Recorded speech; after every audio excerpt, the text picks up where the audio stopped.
The school had always felt different at night. During the day, it buzzed with life and energy, but as darkness descended, a stillness settled over the empty hallways. It was late, much later than I had intended to stay, but an urgent project had held me captive in the quiet embrace of the building.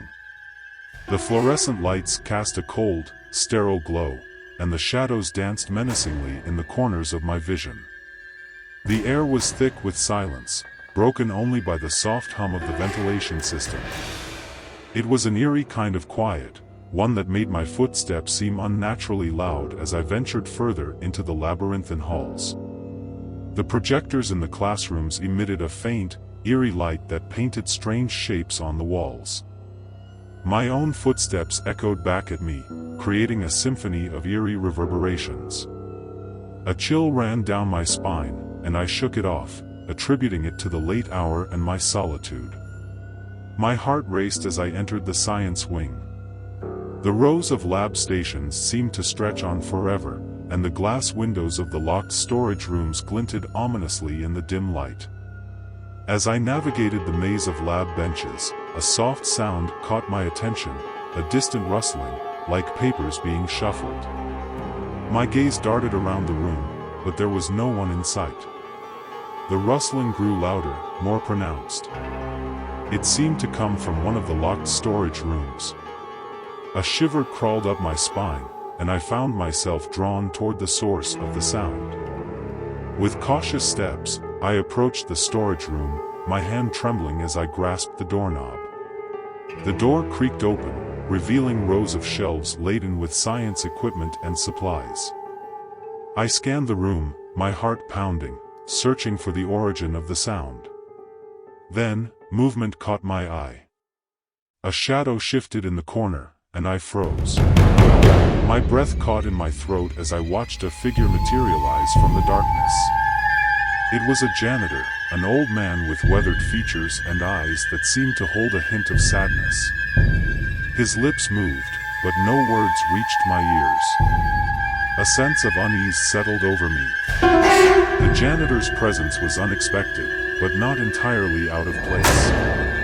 Yet, something about the situation felt off. His eyes held a vacant, distant gaze, as if he were lost in another time. His hands reached out toward me, fingers curling and uncurling, almost beckoning.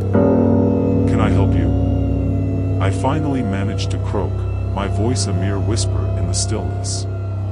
The janitor's lips continued to move, but the words he uttered were incomprehensible, a string of syllables that held no meaning for me. The room seemed to close in around me, the air growing heavier with each passing second. Panic clawed at the edges of my mind, urging me to flee. Backing away slowly, I turned to leave, my footsteps quickening. But as I reached the doorway, a sudden gust of wind swept through the room, extinguishing the overhead lights. Darkness enveloped me, and a sense of dread tightened its grip on my heart. I fumbled for my phone, the dim glow of its screen providing me with a feeble source of light. I turned to look back into the room, but the janitor was gone. The shelves stood empty, the supplies vanished into thin air. The room was as it had been before, a sterile, silent storage space. My heart pounded in my chest, the adrenaline surging through my veins. I made my way back to the hallway, each step carrying the weight of unease. As I passed the entrance to the gymnasium, a soft whisper reached my ears, a voice so faint that I questioned whether it was real or a figment of my imagination. "Help me," the voice pleaded, a haunting plea that sent shivers down my spine. I hesitated, my eyes fixed on the gymnasium doors. The darkness beyond seemed to hold secrets, stories that were waiting to be uncovered. Summoning my courage, I pushed open the doors and stepped into the gymnasium.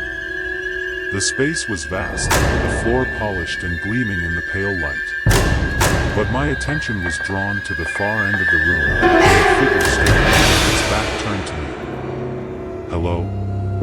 I called out, my voice trembling. The figure didn't respond, its posture rigid and unmoving. With each step I took, a sinking feeling settled in my stomach. As I drew closer, I realized that the figure was facing a mirror that lined the wall. But it wasn't my reflection that stared back at me. The figure in the mirror was me, yet not me. Its eyes were empty voids, its expression a twisted mask of anguish.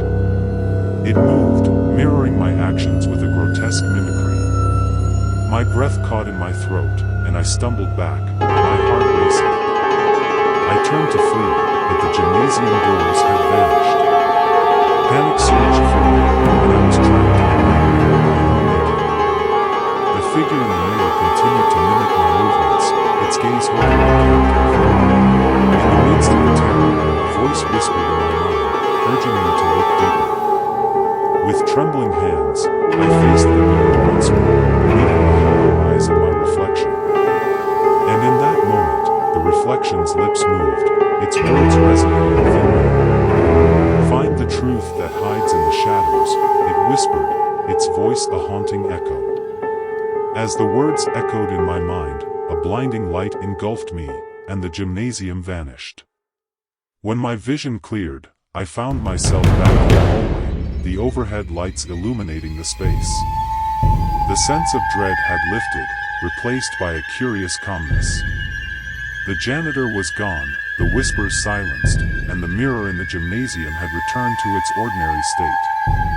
I took a deep breath, the weight of the night's events lingering in the air around me. There were mysteries within the school's walls, stories that had yet to be told.